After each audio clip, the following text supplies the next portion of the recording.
we're talking about. So this is physics. Lab 6.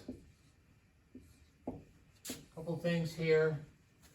When we have a free fall, ball in free fall, so when we drop it, it falls to the ground, assuming no air resistance, has an acceleration of g of minus 9.8 meters per second squared. All right? So we've done that in the earlier chapters, but for now, what we're looking at here is looking at potential energy, which is given by mgh, where h is the height relative to where it lands. So this is h. This will be in meters. M is the mass in kilograms, and g is acceleration of gravity. So the higher up it is, the higher potential energy. As it falls, it changes to kinetic energy of 1/2 mv squared, where v is the speed squared, and both of these will be in units of joules, which I'll talk about in the chapter 6 lecture. So we use joules or capital J for that.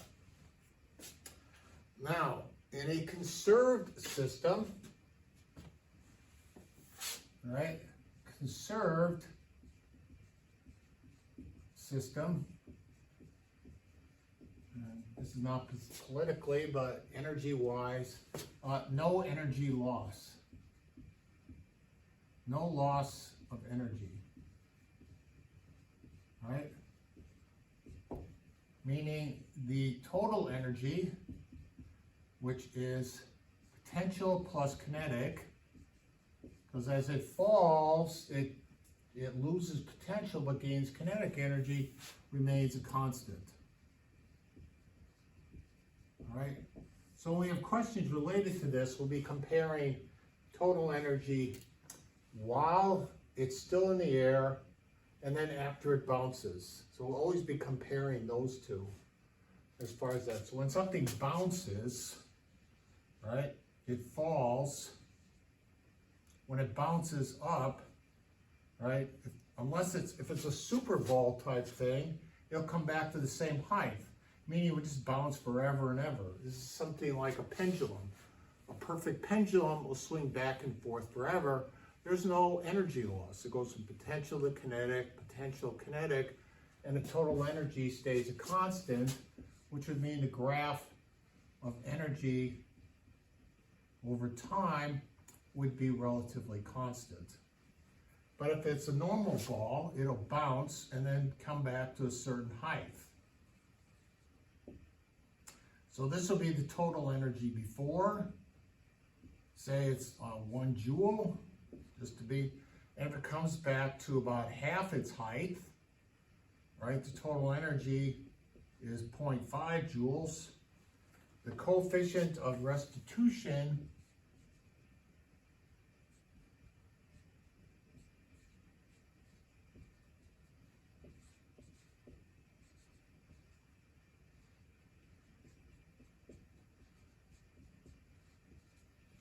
is given by the ratio of these two energies, total energy after compared to total energy before. So this would be after the bounce, this is before the bounce. So it hits, comes back, that's the... All right, greetings. This is lab 6, which I'll be talking about today. For potential and kinetic energy. Part of exam 3 and part of chapter 6. So I'll be going through this today as far as this simulation, which will use the Logger Pro software, which unfortunately is not available on your personal computers. So I'll be doing this lab for you as far as the graphs are concerned. All right, there's 2 parts. If you bring out the handout, part 1 is a bowling ball. Part 2 deals with a basketball that is shot and is related to the potential and kinetic energy of the basketball. So look up the expressions for potential and kinetic energy as far as they are concerned. And I'll be talking about this with lecture 6 as far as potential energy and such on Thursday. Okay, part 3 deals with the energy of a bouncing ball, and this will be quantitative, meaning we'll be taking data from the graphs and going from there. So I'll be doing the lab. First 2 parts are qualitative approximately. So don't worry about the exact numbers for graphs, but just the shape of the graphs. So we're going to look at here is this girl, right? She drops a ball. So we're going to look at this one step at a time.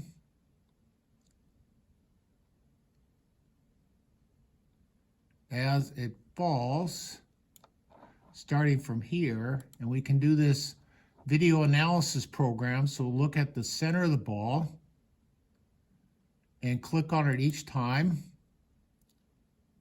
As it falls, it will begin to accelerate. But we're not interested in acceleration. We're looking at is a change in potential energy and change in kinetic energy as it falls, and the total energy, which is total kinetic plus potential. And we'll do this until just before she catches it. All right, and that's part 1 as far as that. So you have the graphs for there. This first graph here is potential energy. Notice the shape of the graph. Second graph is kinetic energy, which again is given by 1/2 mv squared. And then the total energy is the sum of potential plus kinetic. So this might give you an idea of whether energy is conserved in this fall or not. So that is part 1. All right. So I'll leave those graphs there, sketch those on there, and that's part of the quiz will be. All right, I'm going to go on to part 2. All right. And this will be basketball energy. And I think I've got the right graph. Yes. All right. And what we have here is a basketball, and we're going to look at that potential and kinetic energy. This is again part 2 as the ball goes in projectiles. We're only going to be looking at the potential energy relative to the ground. So as this ball rises, so as we play it, right, it does that, right? And we're only looking at the potential energy and kinetic energy relative to the ground, which is right here. So I'll start back where just when he is launched it.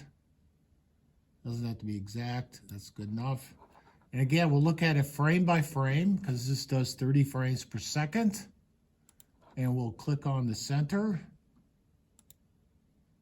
as it travels. Notice it follows a parabola, but unlike the previous labs, we're not interested for this lab in the vertical and horizontal components of the motion, but just in the vertical components of the potential and kinetic energy. So potential energy is given by mgh, so the higher the ball is, the greater the potential energy. And the faster it's moving, the greater the kinetic energy.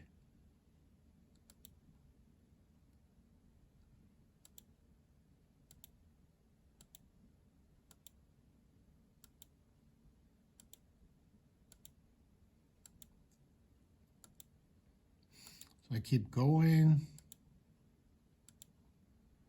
Keep going. Notice it follows a parabolic path.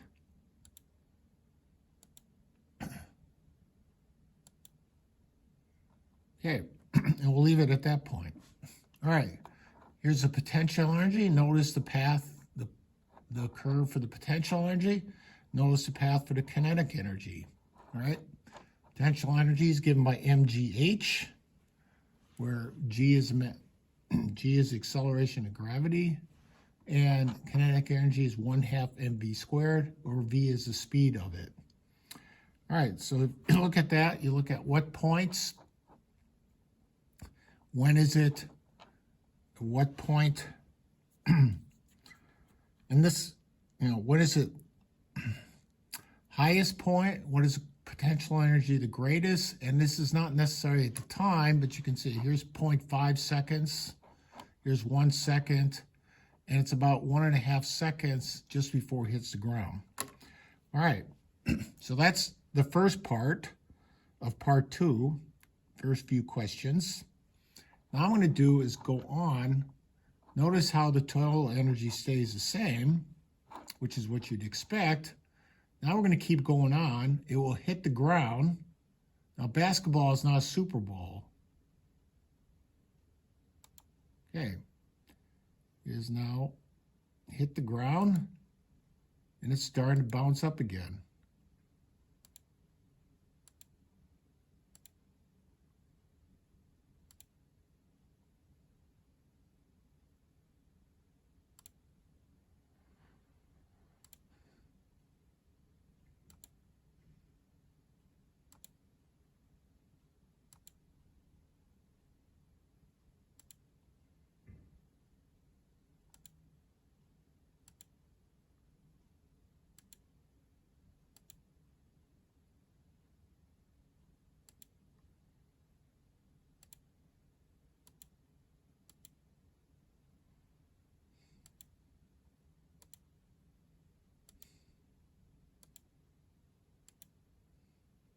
Okay. And it reaches a certain height. Okay, and that's as far as it goes. So now we have here is after it bounces, here's the total energy before while it's in the air. Then after it bounces, here's the total energy afterwards. These are scales of 0, 10, 20, 30, and 40 joules. So approximately how much of the energy is lost after the collision with the ground. So that is part 2. So it's an approximate thing as far as how much, how much total energy is it. Notice this stays constant again, but this is not anywhere near this level again. So that is part 2. All right. I'll leave that up for a minute, and you can go on from there.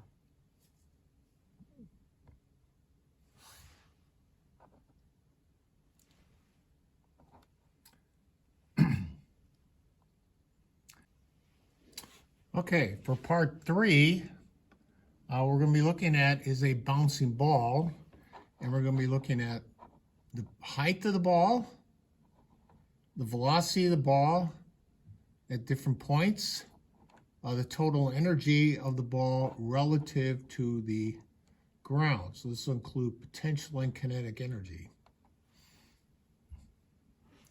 All right, so the ball starts at a height of about 1.3 meters. If you look on the graph here, I have the numbers here. So this is 0, 0.5, 1, 1.5.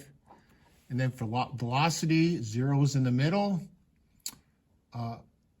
Goes up to +4, which means it's going up. In this range, it's going upwards, and in this range, it's going downwards. All right, and then the total energy in this case starts at about 12.5 joules. And then for this lab, as it bounces, all right, it's going to be under free fall. And what we're going to see is we can get the acceleration during it by taking the slope of the velocity time graph between each drop. So that's what we'll be looking at here for this lab. So I'm going to run and resume. All right, we'll take the data. It does it automatically. Notice what happens for each bounce. So the position so it starts at 1.5. He lets go. It falls. And this is the position where this is actually at this point here. So it's, we could reset that to 0, but this is the relative position where it first bounces. So, okay. Then it comes back up to 1 meter. Then we drop it again. It comes back up to about 0.75 meters, then up to about 0.6 meters, then to about 0.5, 0.4, and so on. All right. So starts at about 1.5, only comes back to about 1 meter. Now this is the velocity. We can see just before it hits the ground, the velocity is minus 4 meters per second. Then it starts going back the other direction. It bounces off, rise to a height of a little over 3 meters per second, and then starts coming back down again. So, and then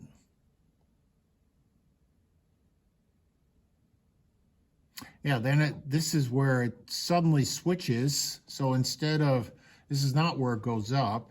This is when it first hits the ground, and then it bounces, and then this is where it starts to head back up again. And then it'll start slowly go down again, hits the ground, suddenly goes back vertical in the other direction. And then this point here, between these 2 points here, is where it's actually in the process of bouncing, compressing, and then going back up in the other direction. I can show this again. So notice how this, every time, right? So this is where it's actually in the process of going back up, reaching this highest point, which corresponds to right here, and then just before it hits the ground again. So if we take the slope of this, is actually when it's in the air, if we take the slope of this graph to analyze linear fit, we get minus 9.5 meters per second square, which is pretty close to the value for G. So minus 9.5 meters per second squared. All right, again, we only do it where it's actually in the air. This point here is when it's bouncing, hitting the ground. So if we actually did this, we're not going to talk about this, but if we actually look at this part, right, we do linear fit.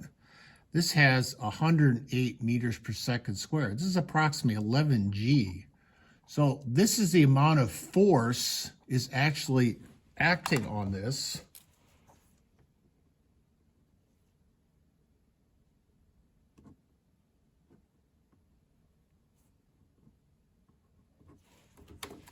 Acting on this part in the process of bouncing.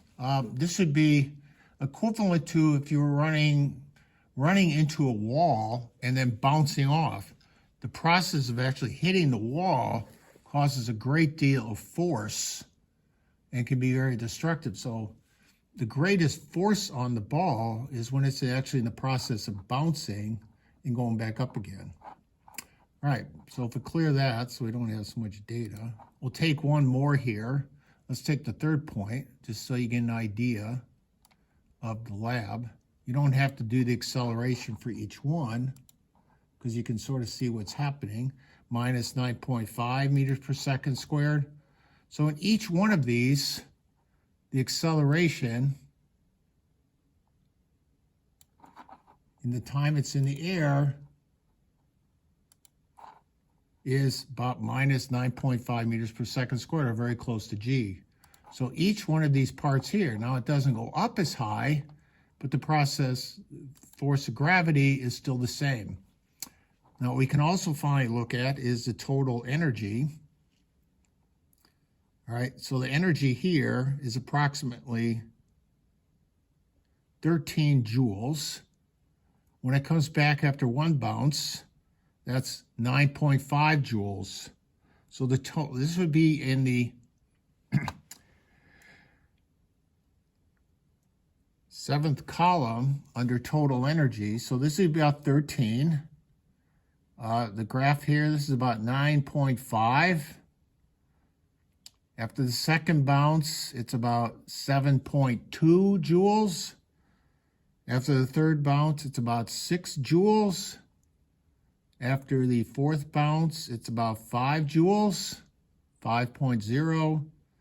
After the fourth, 1, 2, 3, 4. Fifth bounce, it's about 4.3. After the sixth bounce, it's about 4.0.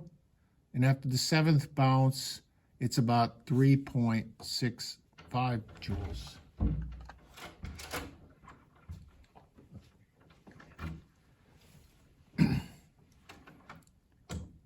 All right, so that is the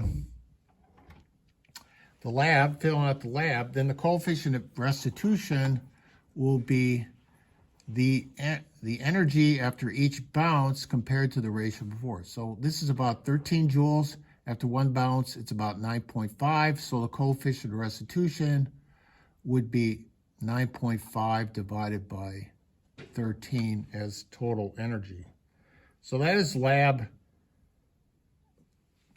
6, part 3. And let me know if you have questions. I'll post this video and you'll have 3 attempts to do the quiz.